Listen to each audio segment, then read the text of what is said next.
Dr. Corinne Allen, international author, lecturer, researcher, and practitioner in natural health, nutrition, and neurodevelopmental education for over 30 years, is an expert on how to affect brain health, learning, and behavior problems without using drugs.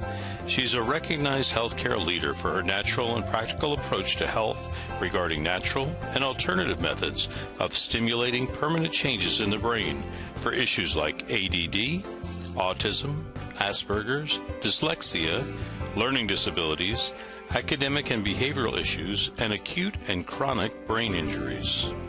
She has developed a brain program which facilitates the connection of neurological pathways for brain cells which have been injured, damaged, missing, or not properly working.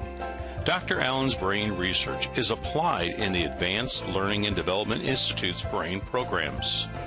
Through the Advanced Learning and Development Brain Camps, Dr. Allen's method of repairing the brain has helped many families find help, solutions, and hope for their brain problems. Now let's join Dr. Corinne Allen as she speaks on Your Brain on Water. And I appreciate all your interest in the brain. How many of you have personal friends or family who have brain issues on any spectrum? That we're not talking about autism, good. We see it everywhere. We now have 1 in 75 on the autism spectrum. Research shows that 7 out of 10 people actually have some kind of injury in the brain from birth. And we see statistics that now say 1 in 10 have brain injury on some level. And I think if anybody is a teacher or a worker in the public school system, you understand and know that we have a very serious problem. And it becomes very, very serious when that problem comes into your own family and into your own home, right? And it's what do we do about it? And what can we do about it within our financial means? Because these things can break the budget. So we're going to give you some exciting things tonight about how you can share this with others and use it more effectively for yourselves. I've been in the natural health field for over 30 years. And I'm going to tell on myself a bit tonight because, you know, a lot of us in the field think we've learned a lot, and we have, and we know a lot, and we do, but we never know enough. And I told people to use the wrong kind of water for a lot of years. And one of, you know, the things that when I found good water, the best water, I immediately grabbed onto it because I had been teaching people about pH and acid alkaline, and we tried all the products that we could think of to get that to work for them, and of course the diets, and nothing worked like what we're going to show you tonight. And because we have a brain center where we work with brain injuries and actually do a 2-week intense program to help the brain to circuit its pathways and do them permanently, water is a very core part of that issue. So we're just going to talk about the full spectrum of brain issues tonight and how the water, the very special water that we're going to talk about tonight, is going to help them. Your brain on water. You know that water is the very most important ingredient in your health. How many of you believe that? Now, I believed that 30 years ago, but I didn't practice it. And I didn't have a way to give people the best avenue to get that water into them. It's the one big secret that is being missed. Water is essential to superior health and wellness. And we're particularly concentrating on the brain because that is the part today that is exponentially out of control. Now, the composition of water. We have water in the body. We have it in the brain. 80% of your brain is water. How come nobody talks about water in your brain? How come nobody says, take this for your problem? They say, take this pill or take this nutrient, and we forget about water. Our purpose tonight is to show you how the first and the foremost thing that we want to do is we want to do water, but the right kind of water, because folks, we're going to show you that if you do the wrong kind of water, you're really wasting your effort. Now, the body is 75% water, and in that you have your bones, they need water. Your kidneys, look how high your kidneys are, 82%. No wonder people get kidney infections and kidney problems, because they cannot flush those kidneys if you don't have them filled with 82% water. And your muscles need 75. How many of you get muscle aches and pains? And there's not enough water flushing the toxins out. And then the blood, look at that, 90%. Is it any wonder why people that drink coffee and sodas and very little water get hardening of the arteries, and we have such a high amount of people in our population today that are on cholesterol medications, and heart disease is the #1 killer? It's because 90% of the blood is water. Your brain on water. Your brain is the missing link in the health of your brain. It's the essence of life. It has the electromagnetic current that fuels our cells. It's the resonance field. It's all electrical through which the cells communicate. So if you want transfer of DNA, you've got to have the proper water. It's the conduit and the transmission of the vibrational information. The water transports, it stabilizes, it signals, it lubricates, and it structures. It does almost everything. And without it, you can't have brain neurotransmissions that are working properly. How does the body use the water? It uses it to produce hydroelectric energy, especially in the brain. How many of you have ever seen a hydroelectric water in the home? I have. I live in Idaho. Lots of people live off the grid there. I've seen an entire ranch set up on hydroelectric, and you don't get electricity if the water isn't flushing and moving and has a charge to it. And that's the same with our brain. Your water has to be flushing and moving. It has to be a lot, or you don't get a charge. You can use water to make protein and enzymes function efficiently. It transports nutrients, it transports hormones and other elements, and it keeps your tissues from drying out. How does your body use water? The Mayo Clinic gives us these examples. It moistens in our mouth, our lips. When we have dry lips, dry hair, dry skin, it's all dehydration. It protects the organs and the tissues when they start to shrivel up, and that is part of dehydration. Constipation, diarrhea. It helps dissolve minerals and other things. Minerals get hardened in our brain and start giving us sclerosis in our arteries. It regulates our body temperature. It helps lubricate the joints. You've heard people say how they can now do things that they couldn't do before because their joints start being lubricated. It lessens the burdens on the kidney, and it carries oxygen to the cells. Other functions of water is that it slows down the cell death. And because we don't see the cell death, we often don't think that we're dying. We're all dying. But we can slow that process down. It lubricates and it cushions. The water flushes out the toxins and poisons, and it helps produce digestive enzymes. And a lot of us have seen how water, and particularly special ionized microclustered water, can move away the aches and the pains in the body. The brain absolutely desperately needs water to function at its best. And even mild dehydration slows the metabolism down by as much as 3%. And we're going to show you what happens and some of the signs of dehydration. One of the things that people don't realize is, how does water get lost? In my life, that was not part of my coursework to study to become a natural health practitioner. We never had a course on water. It was like, at the end of the sentence, it was drink lots of water. But there was never any teaching on drink the right kind of water, and drink water that's electrical, drink water that's a free radical scavenger, drink water that's going to hydrate. We lose water by sweating. When we urinate or have a bowel movement, we lose water. And in a normal day, a person has to drink a significant amount of water to replace that fluid loss that is for normal metabolism. If you happen to drink a cup of coffee a day, or you have a glass of wine, or you have a soda, your need will move up exponentially, and even the basic amount of water will not hydrate you. Causes of dehydration, a very easy cause is you just didn't drink enough water. But what happens is the effects are cumulative. The body uses 2.5 liters, which is about 9 cups of water a day, according to the Mayo Clinic. Now, folks, the Mayo Clinic is mainline and very, very conservative. That is just what you need, folks, to stay alive. Will you please repeat with me?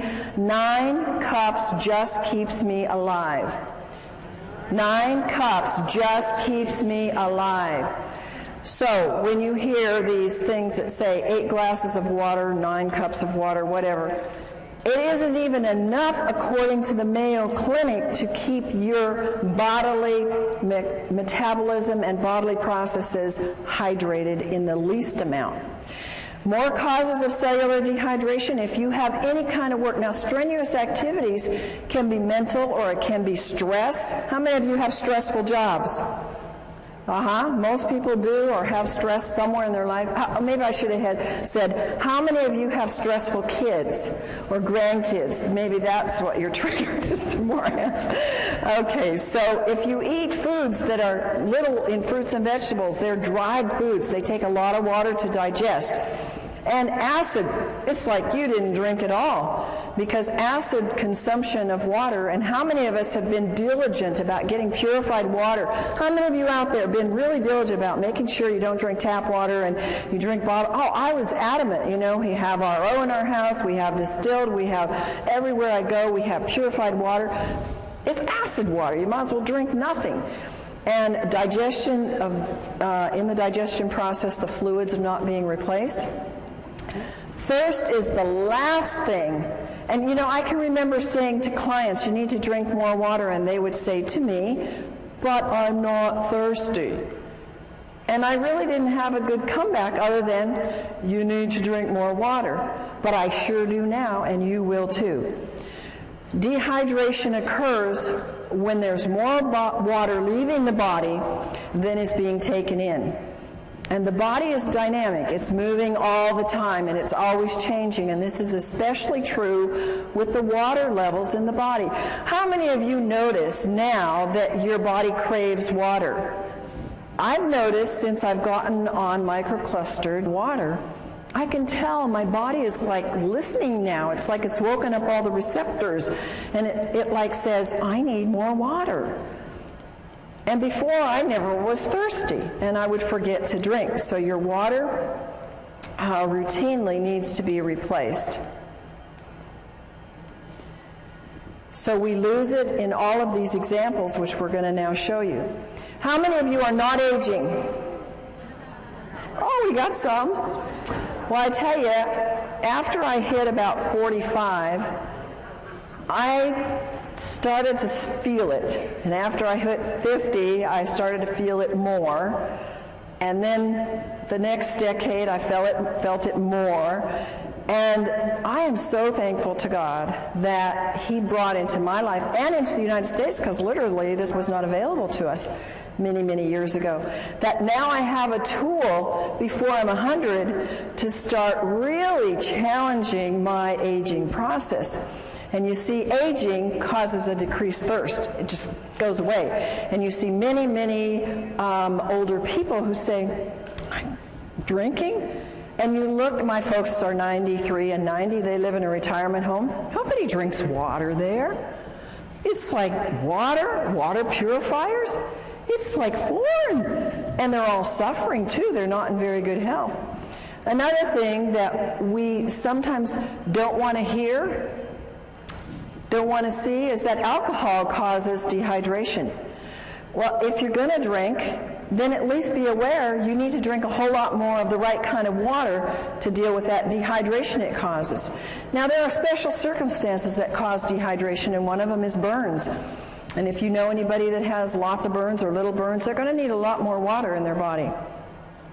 Here's another one of those American, don't tell me, don't talk to me about it, I'm going to keep my cup of coffee.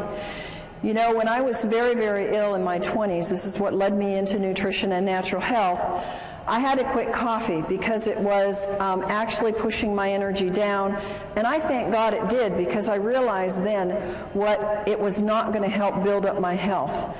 And a lot of people just haven't gotten that yet. They haven't figured out that it's reducing your melatonin in your brain. That's very, very important for good, sound sleep. It's decreasing your memory enzymes. I want to be full of a good memory on into my 90s and 100s. It can cause DNA damage. It affects your overall brain functioning. How many students do you know? And when I went to college and grad school, everybody was drinking coffee to what? Think, study, stay awake through the night. I couldn't handle it. Thank God at that time I was sick enough that even coffee wasn't helping me. But it actually depletes their brain functioning. And when people crave coffee, it's a craving for water that their body needs. 10 ounces of coffee removes 12 ounces of water from the body. Dehydration is caused by diarrhea. Diets cause dehydration. When you see people or yourself or whoever, when they eat a lot of snacky foods, processed foods, refined grains, chemicals, high in chemicals, preservatives, sugar is a big one. It steals the water from you, and people don't think like that. Now, of course, salty foods cause you to crave and maybe to thirst water, but what do people quench that thirst with or try to quench it with? Sodas or iced tea or something that further causes dehydration. Exercise uses up water. We know that this doesn't include just the physical exercise, but it includes the mental as well. You're going to need way more than the 2.5 liters to fill up that body's dehydration just from some of these things. Fever, we know that edema means dehydration. I've told this to people for years, and you know what? It's so hard for our brains to get it. Well, how can that be a lack of water when I got too much water? Well, it's because the inside of the cell is mostly salt and your potassium, sodium pumps aren't working right. And the body pulls the water from other parts to assist that area, and you get dehydration. And if you drink enough water, you must drink it until your urine is clear. Now, the only exception to that is, of course, if you just took a B complex with the riboflavin in it, and that will make the urine very yellow. Water is the best natural diuretic, and if people would just use a lot more of that, they would find their swelling and things would be much more improved. High altitude causes dehydration. Again, I'm going to tell you a little story about myself. It's kind of, when I look at it now, it makes me feel rather stupid and ignorant, but I went to Ecuador a few years ago, and I got very sick in Quito. And I thought, what's the matter? I'm not sick. I don't want to get the flu. I felt horrible. And, you know, we had a bottled water here, bottled water there, bottled acid water. And, I mean, I was sick. And it was a health trip. There were a lot of other people there who were into health, and nobody knew to drink water. In fact, you know what they gave me? They gave me cacao, which is chocolate, which has caffeine, which further dehydrates you. I didn't know any better. I was so desperate, so I took it. But now, if I go back there or any high elevation, I'm going to know you drink a lot of the right kind of water and really hydrate yourself well. Another reason, we all know this one, we've all said it, we've all known it, is when you're sick, you get dehydrated. And why? Because you got to flush those toxins. And one of the reasons why we get sick is because we haven't flushed the toxins and also haven't flushed them with the right kind of water. Chronically ill people have to have the right kind of water, because if you don't, they just get stuck there and then they cause all kinds of illness. This is a huge area with medications causing dehydration. If you will look in the medicine on the internet or anywhere where they talk about the side effects of drugs, look at what they say for diuretics and antihistamines and blood pressure medication and psychiatric drugs. You will be shocked at the list of symptoms that are all what I'm telling you: vomiting, diarrhea, excessive thirst, swelling. All of these kinds of things that are produced by the drug are because they're producing in you dehydration. And one of my passions is that people who are on psychiatric drugs are getting drained dry in the brain. It's like sucking the water out of the brain, because these drugs are just pulling the water that is needed for these neurotransmissions to happen. Another one of my passions is the babies that are coming into the world, because we now have a plethora of brain-injured children and children who can't function. I got an email today from a friend who said, "Oh, thanks so much for the work you're doing. And she said, it's almost every day that I get a mom coming up to me and they're all saying, what do we do for our kids? They all have brain issues. They all have ADD. They can't think. They can't concentrate. They can't behave. What do we do? And morning sickness is because of severe dehydration. Oh, I would give anything to have known this 30 years ago, 20 years ago when I had my children, because I had serious morning sickness. I mean, I was sick. And anybody that's a mom that knows that will remember those days. I didn't ever drink water. The thing that saved me is that I took a ton of pills for my pregnancy, and it took me a lot of water to get those pills down. And I'm sure that that's the only reason why my kids are as good as they are. Histamines rise during pregnancy, so you can have, it's absolutely a need for more water. And the amount of hydration that the fetus gets will determine its future in its structure and its function. Did you know that? Now, I want to make something clear to you that I am not giving you the research notations under these, because you will get them in the book that's forthcoming on Your Brain on Water. And they will all be documented, because it will take too much time for us to go through that here. But all of these things that I'm telling you are documented in the research. Overweight. Do you think an overweight person is going to need 9 glasses of water a day to just metabolize what their body uses and throws off as waste? How many of you think that that'll be? No. But I would say 99.9% of the overweight people do not drink enough water, and that's probably one of the reasons why they're tending to be overweight. It takes more water for a heavier person to complete their digestive and eliminative processes, and dehydration will slow the metabolic rate down. And also, on the other hand, the right kind of water will speed up the metabolism. Water moves the fat deposits, but I must tell you, it must be negative ionized water, not positive charged water. In overweight, people get confused with hunger and thirst. Instead of going for water, they go for food, and so that creates more of an imbalance. And ionized water provides the energetic equivalent of food. Now, understand what that's saying. Regular water will not do this, but if you are trying to lose weight and you take the ionized water, it will actually provide energy. It's like a source of food to your cells so that you have energy and your body can burn the fat. Sun exposure causes dehydration. The sun, when you're there, you know how dehydrated we get. And what do people do when they're in the sun and for several hours after? They go get carbonated, caffeinated, alcoholic sugar drinks, and every single one of those creates more dehydration. Of course, sweating creates more dehydration. My son is a great guy that works out. It's a water you can drink while you're working out, and you don't get that slush in your stomach, and you don't feel an upset stomach from it. Stress causes dehydration. I look at the hours I used to work. I still work them, but I used to work them without drinking water. Now I have large glasses of water beside me all day long.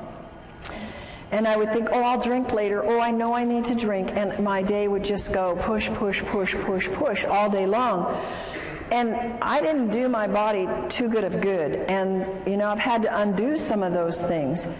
But again, it was like I wasn't making the connections. And I believe I wasn't making the connections because I was so dehydrated my brain couldn't put it together. And I didn't have anybody come and tell me that there really was a water. I had lots of people come with alkaline water and these machines out there, and I've been checking them out for 20 years. And I said, these don't work. They're not doing one thing for you. Why should I spend $1,000, $2,000? Why should I spend anything on them? I don't want to give my clients this kind of water. So I knew, because I was always testing them, that what I was seeing on the market really wasn't working. Stress will use up hormones. It will use up neurotransmitters, making them work harder. It will use up your vital resources, and you have to have water to keep them functioning. Now, we all know that too much salt isn't good, and using the wrong kind of salt is bad for your body because it will grab water and dehydrate you. But using too much salt, especially on salty foods, because that's the wrong kind of salt, folks. They don't put sea salt on those things. We're going to tell you in a few minutes the right kind of salt to use and how to use salt to help your hydration. Of course, vomiting can cause dehydration. So when you see those information on any drugs or anywhere where it says causes vomiting, you know that it's possible it can cause dehydration. What are the dangers of dehydration? Well, if you're dehydrated as much as 5%, it can reduce in as much as 20 to 30% drop or make your physical activity go down. How many of you notice a drop in your energy when you're dehydrated? How many of you notice that when you take the right kind of water, ionized, microclustered water, you have an increase in energy? I mean, it's phenomenal what that can do, and if you take any supplements at all, it pushes them to the height of what they can do. So I can go 16-hour days now with no breaks and just, 10% reduction in your water can make you sick. 20% can even mean death. Isn't that amazing? Only 20% you can die. 1 to 2%, that's very, very little, folks, in your brain can mean that you have problems concentrating and thinking. How many of you know somebody, I wouldn't ask you if you had that problem, but how many of you know somebody that has that problem? I think we all do, and at times we all do. Dehydration is a cumulative. It comes together. You see, the average person drinks 160,000 gallons of water in a lifetime, and 75% of the citizens around the world in developed countries are chronically dehydrated. I would have never believed that before my experience with water personally and what I've seen with my clients and our brain participants in our brain center. It's absolutely true. People are so dehydrated. 1/3 of the Americans have such a weak thirst sensation that they mistake it for hunger. And look at the obesity that we have. Look at how many of us, we don't like it, struggle with weight. And it's one of the number one reasons is water. If 80% of your brain is water, which runs your pituitary, your hypothalamus, which regulates your weight, and if your body is 70-75% water, and that is related to your hunger drives and your thirst, we know that water is a huge part of why we are not getting the weight that we want. Brain dehydration. It brings on feelings, if we're dehydrated, of anxiety and depression. The brain doesn't function properly. It uses up amino acids that are called our happy aminos that have to be working. The worse the dehydration is, the worse the depression and anxiety are. I wish I could go back to my clients who had such severe depression that they chose to go to psychiatric drugs. I wished, and nutrients weren't doing it, folks, and maybe you know people like that. Diet, they were doing all the right things, and they still couldn't get past that depression. And there are people that you're going to run into. And the reason is because they don't have the electromagnetic energy moved by the fluids in their brain through the right kind of water to get that depression to be able to do what it's supposed to do, go away. And anxiety is at a height in our world today. ATP is needed for the cellular energy. It's greatly reduced, and there's no energy. And the poor brain just can't function. How many of you have had, I just can't think today. I can't get it right. You ever gone into a room to get something? What did I come in here for? We've all done it. The only thing is it gets worse after you get 50 and 60 and 70, doesn't it? And so that's your trigger. Boy, I'm not drinking enough. I got to get back and get my water, but get the right kind of water. What are the side effects of brain dehydration? One of the side effects is your body starts to use up the antioxidants because of its great need to get rid of body toxins. What is one of the biggest things on the market today? Antioxidants. It's millions of dollars are being spent on antioxidants because they're being used up because of a lack of water. Brain aminos are used up to make up for this lack of water. Tryptophan and tyrosine are amino acids that are mood stabilizers. Their deficiency makes us feel anxious and depressed. Dehydration and mental functioning. Folks, part of my passion is to help you, to give you a tool to get to teachers, to get into schools, to get into our public facilities where our children are being, they're being labeled, they're being given drugs because they cannot have a good memory, they have a fuzzy memory, they can't remember math, and they can't focus. It's loaded in the schools today. And if they had the proper water, this would probably dissipate very quickly. Dehydration lowers the psychomotor processing speed, the memory, the concentration, and fatigue. How many kids and families do you know they come home and they have no energy left? They can't do anything. They want to sleep till noon on the weekends. They can't think through their school to get it done quickly. It's epidemic, folks. It affects their cognitive ability. It impacts their physical performance and their motor skills. So you are the tool. You are the conduit. You are the caucus to be able to go out and spread the word and use this information to share with people, to get into private schools, to get into church schools where they can start giving it to their students and they can see. The teachers won't be screaming at the parents to put their kids on those awful drugs. Brain issues related to dehydration. Does this look like a very hydrated brain to you? It doesn't to me. This is a real picture of a brain, and it's got a problem. Alzheimer's and dehydration, I have known for years in my practice. That has been research proven. Remember, what I'm telling you here is not my opinion. These are documented facts in research that Alzheimer's and all these other things that I'm going to relate to you are coming from documented studies that dehydration plays a significant part in it. Alzheimer's tends toward vasopressin levels, which is responsible for the water being in the right balance. Alzheimer's have increased dehydration. And one of the hardest things that I've seen in my clients that have had Alzheimer's parents or relatives, they can't get them to drink. Once they're past a certain level, it's very, very hard to get them to ingest the water. So what I say is, if you can only get a little bit of water in people, for heaven's sakes, get the right kind of water in the people so that it's hydrating water. Anxiety and panic attacks, they are rampant. People are paralyzed with panic attacks and anxiety. And what happens?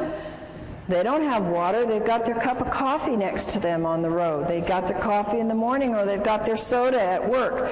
Sweating and nauseous, shortness of breath, dizziness, lightheadedness, unsteady and fearful. These are all signs of dehydration and anxiety and panic attacks.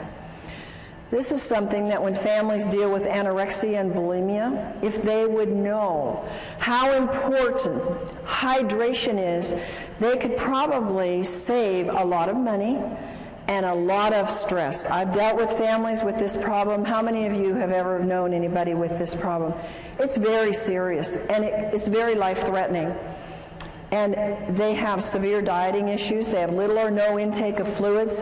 They starve themselves. They binge. They vomit. They lose their appetite. They have anxiety, sleep disturbance, fatigue, lack of well-being, depression, irritation. All of those are brain problems. All of those are brain dehydration.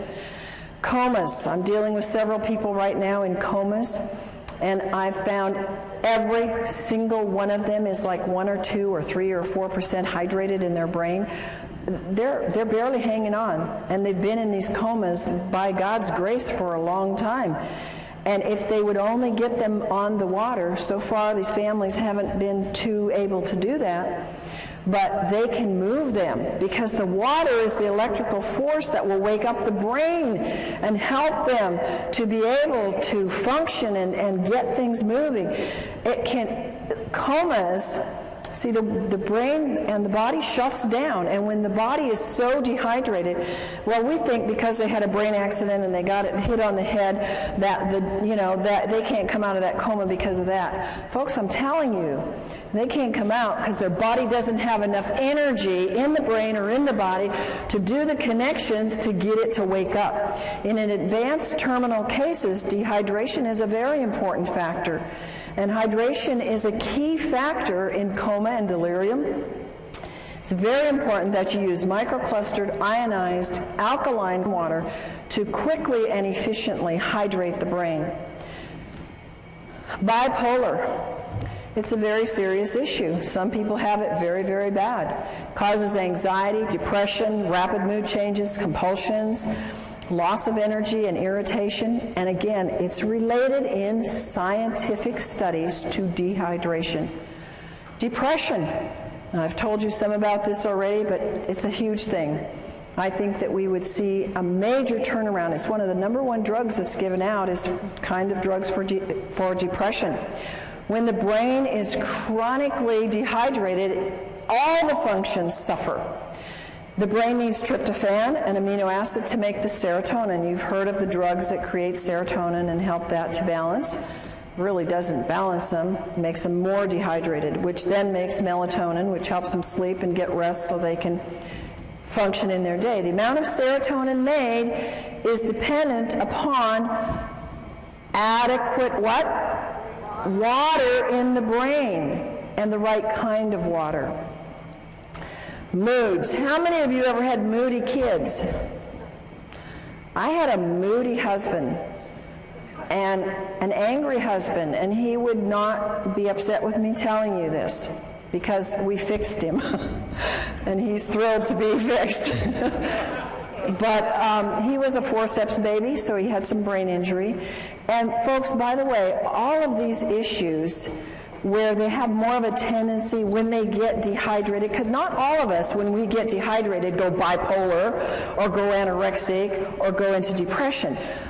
I believe there's plenty of evidence in the research to show us that they have an incident, shock or trauma or some kind of an event that has caused an injury in the brain. And in my husband's case, this was his forceps birth. So we put him through our brain programs and helped the circuits to reconnect, and he was doing so much better. But since he's been in water, he has seen even more improvement and more help. But there's one little time when we're driving long trips, and what is it with men that they don't like to drink? They got the easiest job in the world to stop anywhere, and women don't have that privilege in life. Well, my husband won't drink very much, on the road, and I'm guzzling and stopping all the way along, and he'll get real fussy when we're on trips, and I just say, "You just dehydrated, honey." And he is. So it's associated with negative mood. When you see yourself getting grouchy and, others around you, it's because they are dehydrated. Multiple sclerosis, a big problem. It's very sad to see this. You can get well from multiple sclerosis, but it means many scars. And one of the causes of exacerbations is dehydration. Not drinking enough water, drinking other beverages that are like caffeinated beverages, soft drinks, alcohol. I know a number of people that have MS that have gotten over it as I've worked with them in my practice because they really went on a strict diet and did a lot of things, but others have not because they refuse to drink, and they continue to drink their sodas and their dehydrating beverages. And dehydration doesn't necessarily cause it, but it makes it much worse. Here's one that everywhere I go, I have people tell me, "Oh, and yeah, my this relative, friend, acquaintance has schizophrenia." We don't hear about this because nobody's going to come up to you and say, "I have schizophrenia." But schizophrenia is very much related to dehydration, and the high risk of dehydration further from the psychiatric medications that they're on. And they show depression, they show delusions, hallucinations. Remember coma and being delirious, lack of water, no energy, again, brain doesn't work right, confusion, stupor, comatose-like, and suicidal. Suicide among our teenagers is very high. I am of the personal belief most of our teenagers that I work with, and I was a counselor in the alternative, the kids that couldn't make it in the regular school, they were the special kids. So I worked with them for many years. And they never drank water. Of course, I didn't either. But they had more problems, more traumas, more things that were pushing it. And a lot of these kids get suicidal. Seizures and dehydration. One of the most incredible things that I have witnessed in our brain camps is that the kids that come, they come, some of them, not all, several in spectrums on the autistic spectrum or others, they have seizures. They're on heavy medication. Some of them have shunts or things put into their brain to control the seizures. They get there and they don't have any more seizures, and I'm going, I think there must be a connection here. We're putting them on a lot of water, and they choose to work with their own doctors to get off the meds, and we're seeing maybe one seizure the whole 2 weeks is pretty much what we see when they've been having them every day. Pretty amazing when you see that, and pretty much documented by research that says dehydration is a trigger for a seizure, and it can lead to coma and death. And tics is a disorder that can be related to dehydration. Now, how many for Tourette's and these kind of things ever say it's dehydration? But folks, this is a common, not very common, but it's common enough amongst some in the population, and it's not a very fun thing for people to have. And the research says dehydration is a factor, and a very big factor. Strokes and heart attacks related to dehydration. You've heard of people being out on the basketball court and you know they're sweating and they're working hard and they go off the court and they drop over dead. You heard of that? We've all heard of that. It's dehydration. They were probably drinking something, you know, of those special drinks that they, you know, that the people in called Gators drink, you know. And when we don't have enough water, remember our blood needs 80% water. It's a flowing river through us. It builds cholesterol, which causes strokes and causes clogged arteries. And when we take the drugs for that, we get further dehydrated. And when there's insufficient water washing in and washing out, the membranes seal off. So further water is lost. And when the dehydration, the blood gets thicker. Why do people have bypass surgeries? Why do people have events of heart attacks? Because they're dehydrated. What a simple solution, guys. And it's so economical. Do you think that $4,000 is cheaper in getting a water machine that will wash you and wash your arteries than going in for bypass surgery and losing work for 6 months to a year? I mean, come on. Put your priorities in the right place and start thinking about what is it and where are we putting our priorities. When we think about, when my husband and I were introduced to this kind of water, we said, that's a no-brainer. We're spending all this money on supplements and all these things to get younger and to do the work that God's given us to do. It doesn't make sense for us not to have the best water on the planet. And so cholesterol is a production in a defense. It's God's way of protecting us from dehydration. Swelling of the brain and dehydration. If you lose more sodium than fluid, you will swell.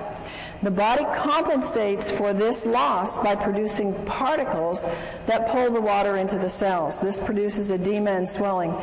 And when this happens in the brain, there is severe, grave consequences. And folks, you and whoever gets this information from you, this information may save a life. Because when somebody has a car accident or an injury to the head, the number one thing that can cause more brain injury is the swelling. And if you cannot stop that swelling, you will have so much more brain injury and in many cases death. So remember that little piece here. There are little life nuggets here that can save many lives if you pick them up. Brain dehydration, histamines, and brain allergies. Whoever thought that allergies were related to dehydration? Oh my goodness, when I was 16, I started this thing called allergies, and so my parents took me down to the doctor and I got all these tests, those miserable tests, and then I had to for years get these crazy shots of these antigens, and I thought, these aren't doing anything, I still have allergies. And, you know, I started moving into nutrition, and that helped, changing my diet, and I think just getting more fruits and vegetables, getting the water from that, getting more minerals. And I eventually got rid of the allergies, but what I could have saved myself in money and time and lost things in life. I had headaches for probably 7 years every day of my life. It was allergies. It was toxicity. I never drank water. I didn't even drink regular acid water. I didn't drink anything because I was not educated. And we need to be educated and to educate others about how important brain allergies are a very key factor for people. In fact, a very high number of people have allergens that get into the system, and because they don't have enough water, they affect you in having anger, anxiety, behavior disorders, compulsions and ritualistic behaviors, confusion, concentration problems, depression, mood disorders, nervousness, schizophrenia, and speech disorders. A lot of times we don't even relate these. They are allergies. When the histamine is too high, your allergies are raging, and they are related to the brain. High histamines are, what's the thing on the market? Antihistamines. Because they know you've got to bring that histamine level down or you're going to be miserable. If you have a brain allergy or if you have a body allergy, it's an indication of dehydration. Chronic dehydration can cause histamine to become excessively active. Supplying the body with water, and again the right water, will cause a disappearance of the high levels of histamine. And water, now folks, this is science, this is studied. Science has told us that water, even regular water, will reduce histamine amounts. But think of how much exponentially you can raise the bar if you have microclustered ionic alkaline water, because it inhibits the histamines even more and their production and acts like an antihistamine. It's fantastic. Science has documented a lot of things for the brain, and histamines is one of the things they know. They've done the studies. Brain issues are linked to the histamine levels being way too high. Abnormal fears, aggressiveness, autism, bipolar, compulsive behavior, compulsivity, and rituals, crying easily, depression, hyperactivity, obsession about sex, overstimulation, racing brains, schizophrenia, suicide thoughts, and others. See how many of these are coming at us from different levels. Many of these things you've heard just a few minutes ago about dehydration. Now you're hearing it about histamines, that they have high histamine levels being caused by the dehydration. Signs of high histamines are caused by brain allergies, agitation, aggressive behavior, anxiety, autism, depression, fatigue, irritability, learning problems, moodiness, psychotic issues, slowed thought processes. And do you know that most common in the world of allergens is dairy and gluten? One of the things we do in our brain camp is we do a gluten-free, dairy-free diet, teach people how to do wonderful recipes without gluten and without dairy, because they are such high triggers for the brain to go into some of these things. Water is a natural antihistamine. Research shows that water is known to reduce histamines. One of the greatest researchers, and I recommend you Google him and look up his works because he has a lot of great books on water. He's done fabulous research and is responsible for giving us a lot of good information about what water does. Batman Helge is an MD, and he says that water inhibits histamine production as well as its excess release. And he's the one that found in his research that water by itself had the strong antihistamine properties. Allergies are in epidemic proportions. I used to think in my practice, every single person that came in, now granted they came in because they were sick and they had issues, I wasn't dealing with a healthy population, but that everybody had allergies. But research says that 2 in every 10 now suffer from allergies. And the young are developing nervous system problems, and their nervous systems are particularly vulnerable to any allergic or toxic overloads. Allergies lead to behavioral disorders such as hyperactivity, learning disabilities, etc.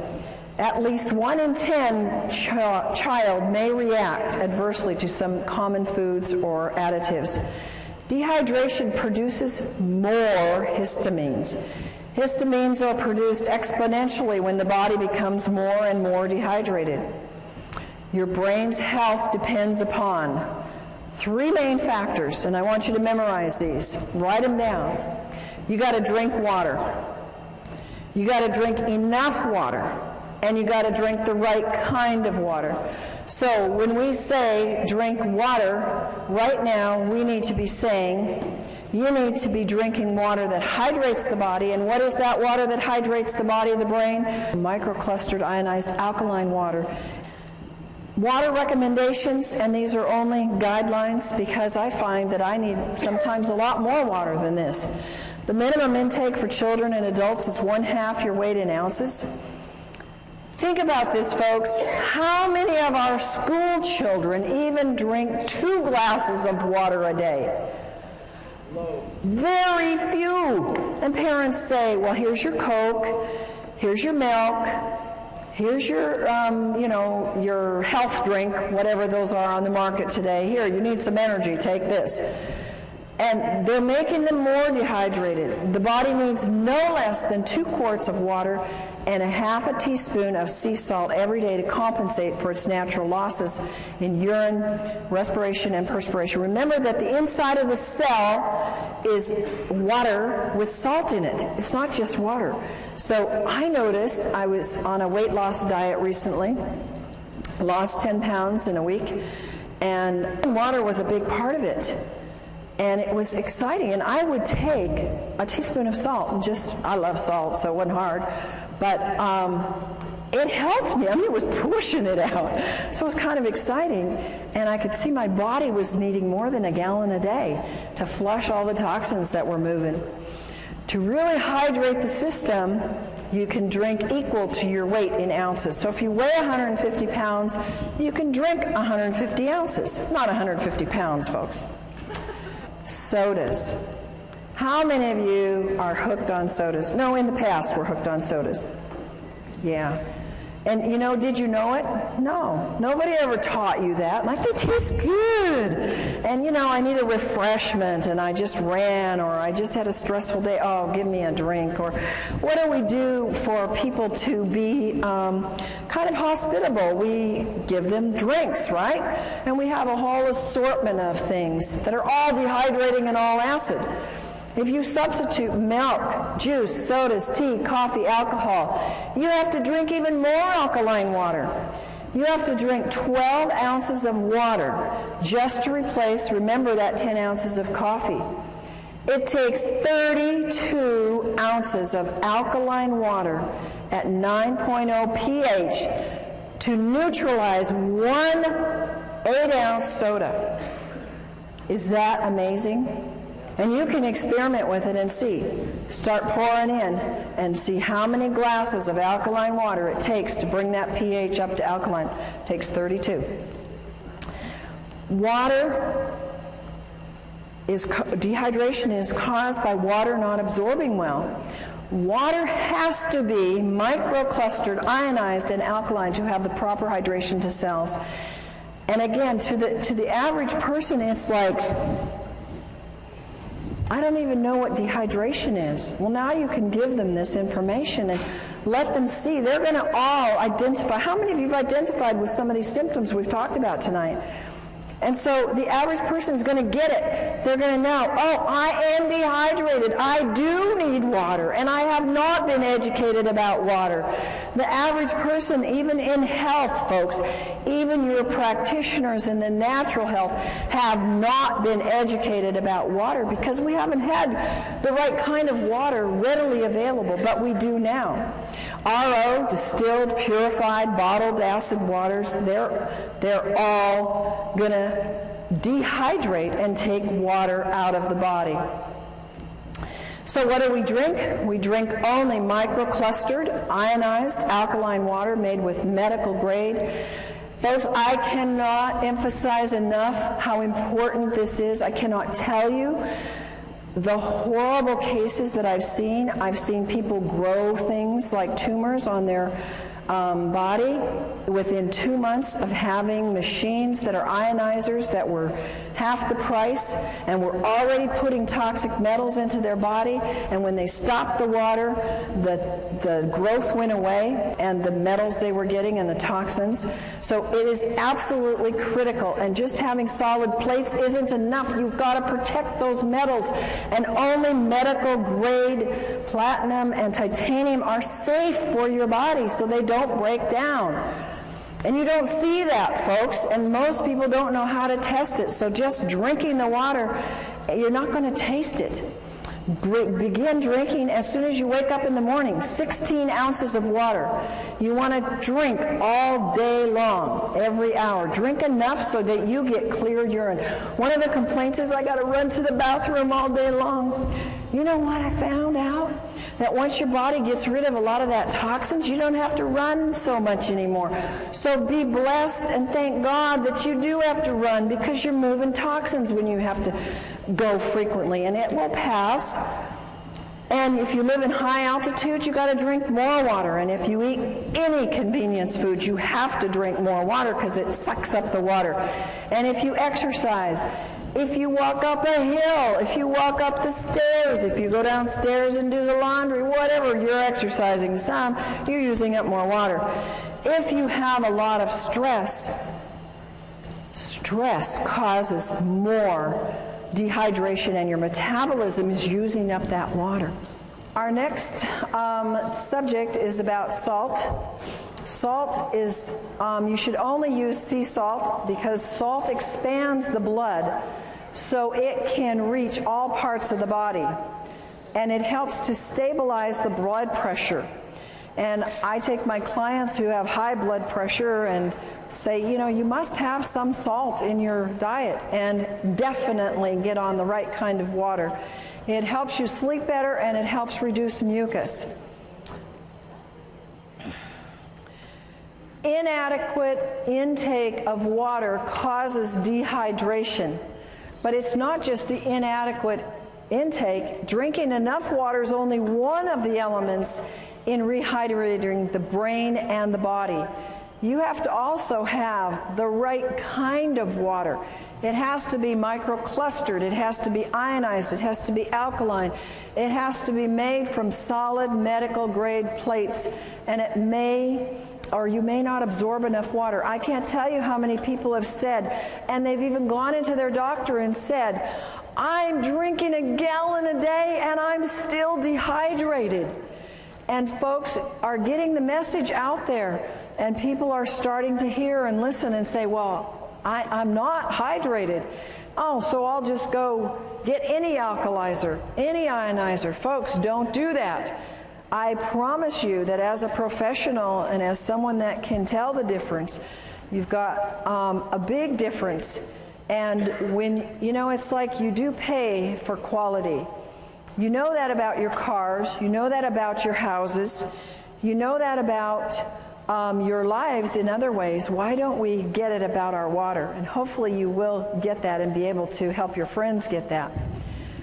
Water that is acid is dehydrating. And I almost feel like I have to go do some kind of penance to my clients who I've told them to drink RO water, to drink distilled water, because I was actually doing them not any good other than giving them water that didn't have all the chemicals in it. I was giving them positively charged acid water. And then we were having to give them products that had to move the pH, and they were having to do more and more raw foods because they couldn't get their pHs to stay alkaline, because they were drinking all the wrong kinds of waters. Water that is acid is dehydrating. One of the greatest things you can do with people is go up to them and say, hey, you drinking that water? How long have you been interested in good water? And people that are drinking bottled water care about their water, right? They already are aware that they need to be drinking water and that it's important for them. Water, folks, is not just water. Would you ever drink this water coming out of your left-hand side here? No. Would you drink it coming out of the right, the falls? Yeah, you wouldn't probably have any problem at all with that. Water is not just water. It has a structure. And the structure is very different in water that comes out of polluted areas or tap water or RO water. Ionized water has an ability to change the structure of the water. And your water has its own brain. Even the purest water can still contain vibrational pollution. Even pure bottled water, even pure RO water has a vibrational pollution of acid. Water's the most programmable substance on the earth. It has a memory. It'll actually contain the energetic signatures of whatever is placed in it. And it stores and transfers this information within the body. This is why we can now replicate that water that is like the hexagonal water coming out of the high mountain areas in the Hunza area and in other areas that are mountain areas known for longevity. We can now duplicate that in your own home and have longevity coming out of your own tap. And bottled RO distilled is not the best. It will not hydrate the body. There's a couple things. We have structure of water. The water is a pentagonal structure. That's large, big clumps. And it's very hard to move them into the cell because the cell has very small, permeable walls. And it's not shown in any way to improve life other than keeping you alive. It accelerates your aging, and it's high in acid waste that build up. The metabolic functions actually decrease. And there's little capacity for that water to store any energy. It has little energy to give. How many of you get energy from drinking tap water or RO water? Do you get energy from drinking microclustered, hexagonal, ionized water? Yes, amen, do you? A lot of energy because it holds energy. Little penetration of the nutrients into the cells. I can take half of the vitamins and minerals I used to take. How many of you have the same thing now that I drink hydrated, microclustered water because it gets into the cells? Nutrient absorption is more efficient, and there's an inefficient absorption or getting rid of waste with the pentagonal water. Now the hexagonal structure of water is small clumps. It's easy to get into the cell. They improve life significantly. They slow down the aging. There's no acid waste buildup. The metabolic functions increase. I've actually noticed that when I drink this water, I tend to have a low thyroid, but when I drink the water, my thyroid starts working a whole lot better. Huge capacity of this hexagonal water to store energy. And it needs those folks, those very strong, solid medical grade plates to be able to make that kind of water for a lifetime. If you don't have that, you cannot keep producing that year in and year out. It is highly energizing to the cells. It gives rapid penetration into the cells of nutrients. It helps their absorption, and it helps efficiently remove the waste. It contains powerful antioxidants. We call this microclustered, hexagonal, ionized water. And it has the negative hydrogen ion called the hydroxyl ion. Its water becomes alkaline, which helps our bodies move to the pH side of alkaline. It's super hydrating. You can run a very strong race.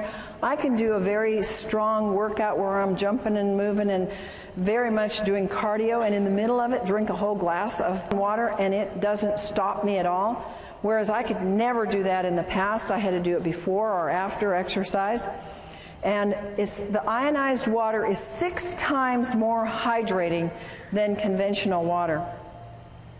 Microclustered hexagonal ionic water scavenges free radicals. It breaks down the cells. The free radicals steal the molecules from the healthy tissue. They create unstable or mutated cells. How do you think we get cancer, folks? Those are unhealthy, mutated cells. And free radicals are responsible for all disease. People come up to me and say, well, does it help this? Does it help this? Does it help this? Is it a degenerative disease? Meaning, did it happen by an accident? Did they get a hit on the head and it happened one day, it was there, and the day before it wasn't there, and the next day it was there? That's not a degenerative disease. A degenerative disease comes on slowly. And almost all the problems that we have today, of which we have myriads of names for, are degenerative, and the water is what is responsible, number one, for moving those free radicals out of the body, which are causing those things. Only the large solid plates hold the energy structure in the water to get into the cells. I had somebody tell me how they did an actual research study.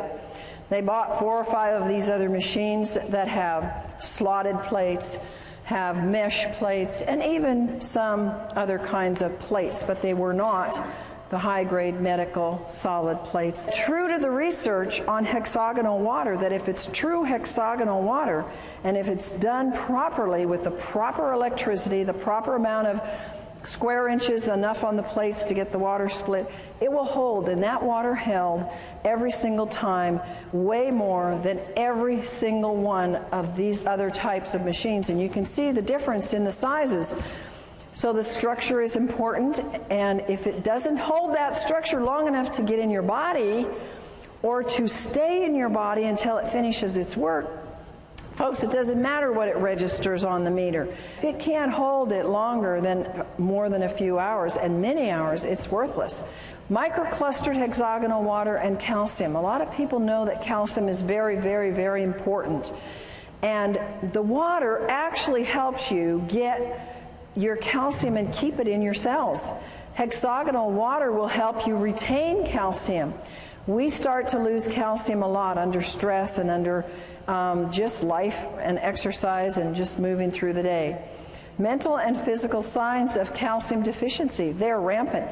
Nervous tension, inability to relax, can't sleep at night, fatigue, not in proportion to the amount of work you do, restlessness, irritability, quick-tempered, insomnia, spastic colon, tooth decay, bone loss, mental depression, muscle spasms, PNS, PMS, menstrual cramps, and menopausal symptoms, all calcium deficiency. So you're losing calcium, you're either not getting enough, but when you start on the proper water, it starts to stay in your body and you actually produce a better use of your calcium. Free radicals, you can see 2 molecules here and the one stealing from the other because it's positively charged and it goes after the negative. It oxidizes and breaks down cells. The brain can't perform well when there's too many free radicals. Nearly all diseases, and we're talking about brain diseases as well as body diseases that are linked to free radicals, they are actually produced from childhood, and I think that what we're seeing today is children very young are producing these free radicals because they are having, at very young ages in our 20s and 30s, not children anymore, but they developed these years before because they're high free radical production very early in life. Aging increases the production of free radicals.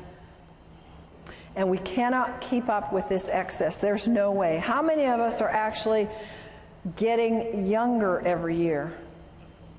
We're trying, but it's a battle, isn't it? And some of us are gonna make it, but it's a constant battle to get past those free radicals because we're getting hit with them everywhere. Feed the brain the most important antioxidant, it's water. Water is used as an antioxidant, is more efficient and more economical than pills or juices. You can do the math. If you spend $100, $200, $300 a month, which is not unreasonable, a lot of people are doing this for antioxidants, either in the form of juice or pills a month. You multiply that times 10, times 12, you've got easily $4,000 a year. And it's gone. And you only got it for you. Think about the economy of having one product that you can spend $4,000 on, and it can feed the neighborhood free radical scavenging nutrients. It's pretty much a no-brainer. It eradicates free radicals. The water can flood the brain all day long with free radical scavengers. And see, it's not enough. I take free radical scavengers. It wasn't enough. If I didn't have the water, it wasn't doing enough good. You've got to have what nature determined to be the first priority, and that's the proper kind of water. We want to retard the aging and renew the brain at the cellular level. Free radical and brain problems. These are all, again, scientifically documented that free radicals are an important part of the problem in aging brains, ALS, in Alzheimer's, in anxiety, in autism, bipolar, brain edema, brain infections, brain allergies, depression, hyperactivity, obsessive compulsive, Parkinson's, schizophrenia, seizures, sleep apnea, stress, strokes, and toxic metal accumulation and traumatic brain injury. All of this is documented by scientific studies that says these are related to an excess of free radical formation in the body, in the brain. Acidosis being a cause of disease. The body produces highly acidic wastes from the foods it produces, and from the foods you eat, I should say. Acidosis is one of the main contributors leading to aging and various illnesses. Acid wastes, if you don't excrete them, what do? They circle around and around and around. They end up being aches and pains. They end up being a loss of function, a loss of your brain. It can accumulate in your arteries, blood vessels, clog them up. You can get stones. You can get anything and everything from these acid wastes. And they accumulate in cells that are deprived of oxygen and nutrients. Look on the left-hand side and you'll see the things that cause acidosis in terms of food. And anything basically that is not a fruit or vegetable is an easy way to remember. They're acid forming. And how many people have an 80-20% diet? Folks, that's 80% foods that are fruits and vegetables and 20% that are grains and other foods. Not too many people do that because it's hard to eat that way, and not too many people are that dedicated. So acidosis builds up from the foods that you eat. Acidosis induces, now again, science has shown that it induces brain damage, that acidosis can actually cause neuron death, and it causes a reduction in the glutathione production, which is the most powerful antioxidant that your liver produces on its own when given the right stimulus and nutrients. The pH potential of hydrogen measurement in the cells. You have your alkaline pH and you have your acid pH. The negative ions are on the alkaline side. You assist detoxification when you have alkalinity. And the body, when it's alkaline, it can absorb calcium and magnesium and sodium and potassium. The body is amply supplied with minerals. You're not always going to be deficient. And it's abundant in oxygen.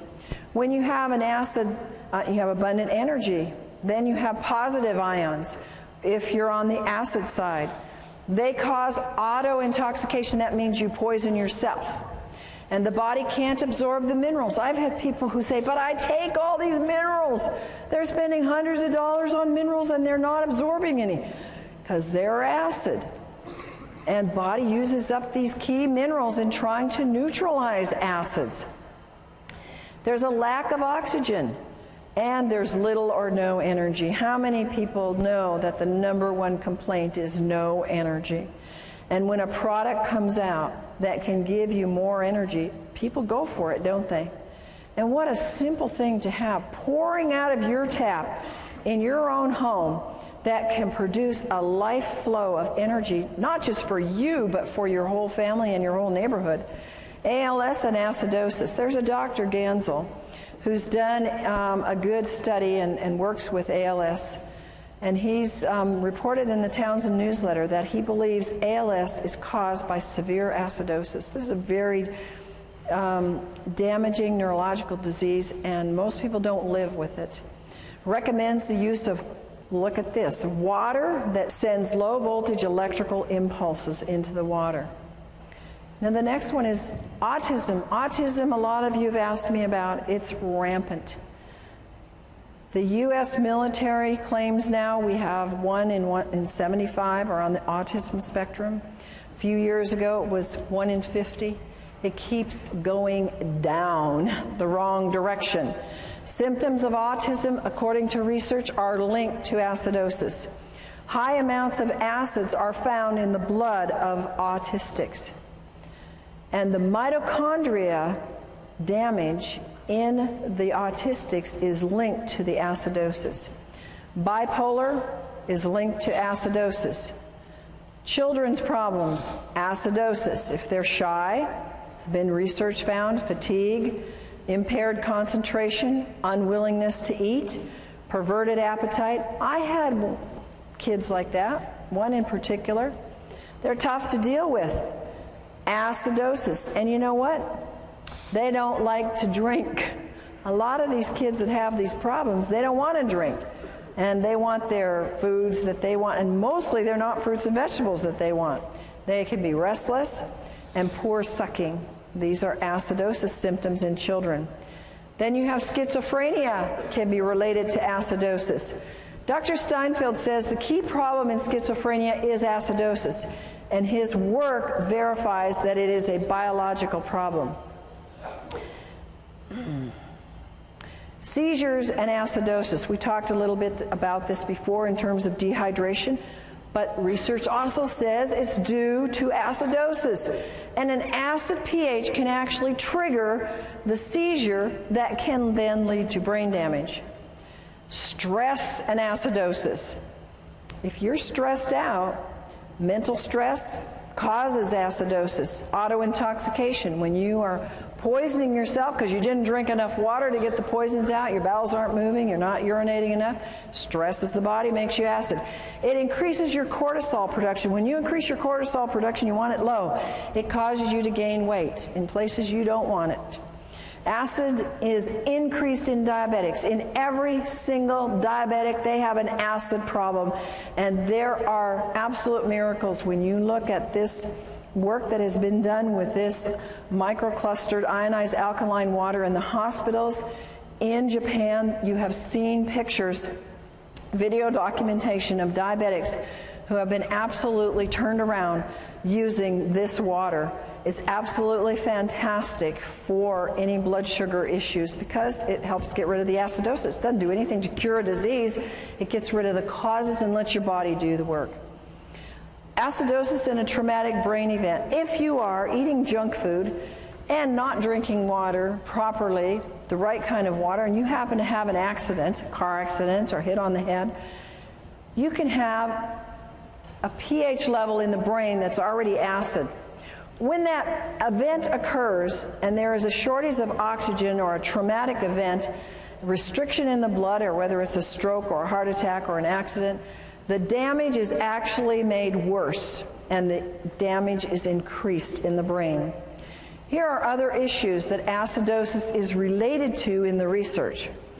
It's related to Alzheimer's, their acid, alcoholism, comas, Down syndrome, nightmares, and multiple personality and Parkinson's. Alkaline water solution. We have a solution. It is so exciting for me to be able to share with people a solution because we have an epidemic of brain problems. Would you agree? How many times have we said, what is wrong with them? Yeah, and you know, it might be us, but you know, we think and we see that there's a lot of issues with people's brains. They're not thinking right, they're not reasoning right, they're not functioning. We have an easy solution. It's effective, it's economical, it increases your oxygen. We know that oxygen is important. How many of you know that cardiovascular exercise will increase your oxygen? How many of you do it every day? Good, some of you, but we don't do it enough, do we? And how about if you could oxygenate your brain every hour of the day by just drinking a glass of water? Is that amazing or what? Nothing else like it. It moves acids waste efficiently, and the most efficient, and it neutralizes the acid in the cells. Use common sense, folks. Don't assume that water is going to cure anything. The body will heal itself when it's given the proper nutrients. And folks, water is a nutrient. Talk to people like this. Water is the number one thing that we are missing in all of our health programs. And that's the number one nutrient. It's a nutrient. It's not a cure. It's not a pill. It's not a prescription. It's a God-given nutrient. And it's the number one nutrient. And the wonderful thing is that we can share it at such an inexpensive cost, literally. You know how much medical things cost? Have you ever had a medical event? You can put out how much? $4,000 in about 5 minutes? Anybody had that experience? I've had many times where I've seen people where they won't spend money on something that will help them prevent an event. They have the event, like go to the emergency, and they spent that 10 times over. So think about that. You know, you're not buying something to have in your home and to have for your family because it's something that you don't need. It's a necessity. I don't think any family should be without this because it is the number one most important thing. Water's not a drug. Water is needed in high amounts because of the laws of nature. Water helps everything else work better, everything in your body. And water needs to be the first line of help. You are the soldiers. You are the infantry. You are the first line of defense. You are the ones that must tell them. You must show them the way. You must teach them. I had to be taught. You had to be taught. How many of you knew this when you started? Somebody taught you, didn't they?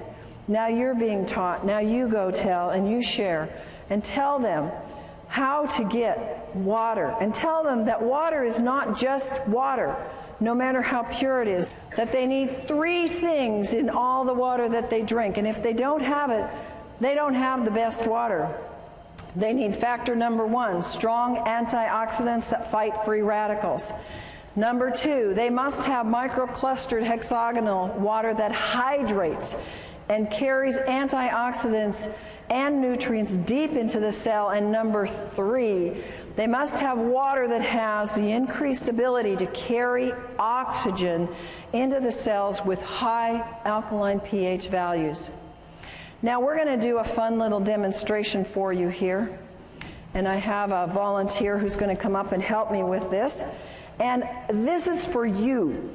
I want you to be able to have a hands-on tool because people tend to show me that I'm dehydrated. Prove to me, oh, I'm not dehydrated.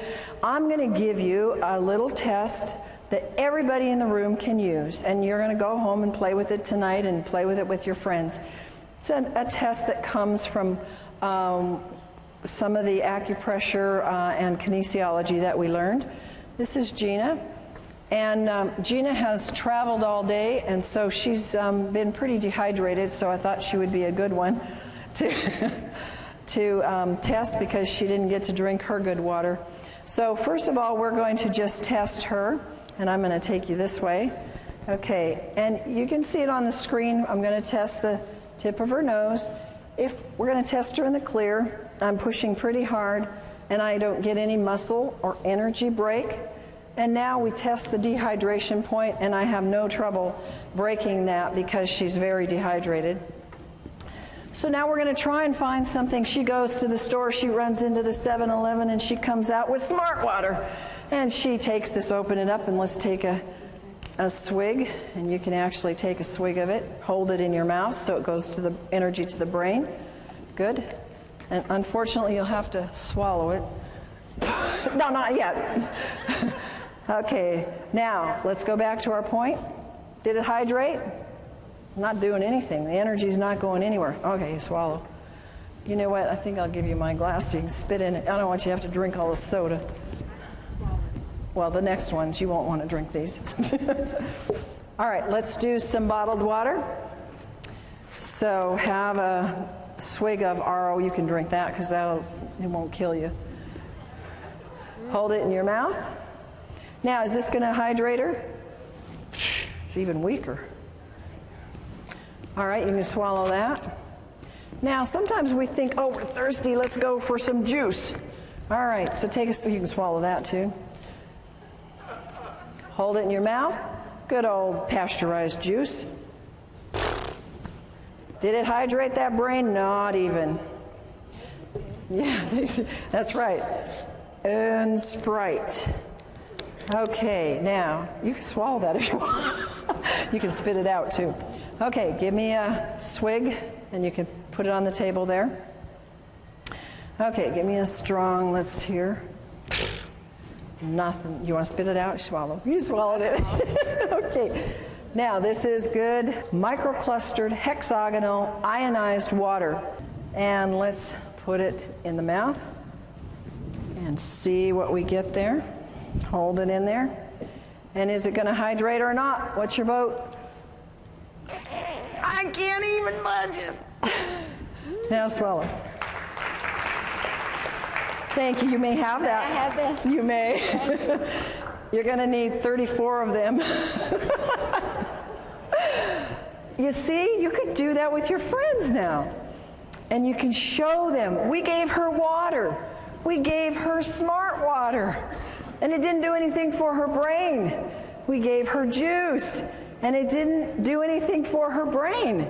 And so we need to have the ability to take and show people. So now I've given you a little trick to test for dehydration. You first test them in the clear, and then you hold the point on the nose, and then you can give them tap water, you can give them RO water, whatever's available, and then you want to hold the last, and you can have them put it in their mouth, because it'll go to the brain, and it will show you if it's hydrating the brain. And isn't that amazing? What could we do to our society if we could change the hydration of our brains, starting from our schools, from kindergarten up? Yes, we could change our society, literally, if we would hydrate our brains. Take control of your health. Your body requires a constant and a consistent supply of water. It is the most important compound you put in your body. How many of you believe that? I know you believed it before tonight, but how many of you now are emphatic about it? And no function or reaction in the body can take place without the presence of water. Do you realize how critical that is? If there's a function in your body that is not working, what is that telling you? You don't have enough water, because every function and every reaction in the body needs water. And that is our presentation for tonight.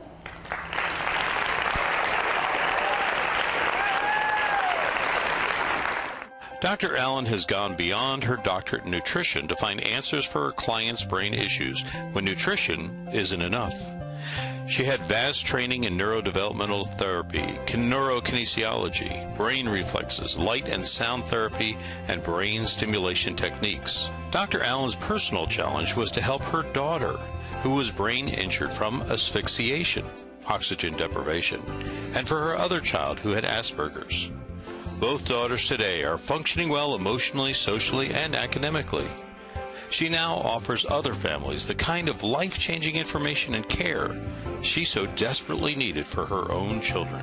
Dr. Allen's vast experience includes nutrition, allergy balancing, neuro-emotional release, essential oils, total body modification, homeopathy, magnetic and electromagnetic balancing, herbs, nutritional supplements, quantum energetic techniques for brain and body health, light and sound therapy, auditory integration training, neurokinesiology, and neurodevelopment brain re-education.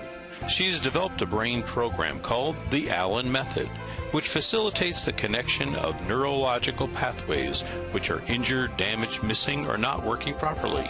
Through the Advanced Learning and Development Institute, individuals can participate in Dr. Allen's life-changing brain camps and home programs. Through this alternative brain developmental technology, many adults and children are finding hope and success with their brain, behavior, and health issues. For more information, contact Dr. Corinne Allen, Advanced Learning and Development Institute. The phone number is 866-81-BRAIN. Our website is www.brainadvance.org, or send us an email, brainadvance@gmail.com.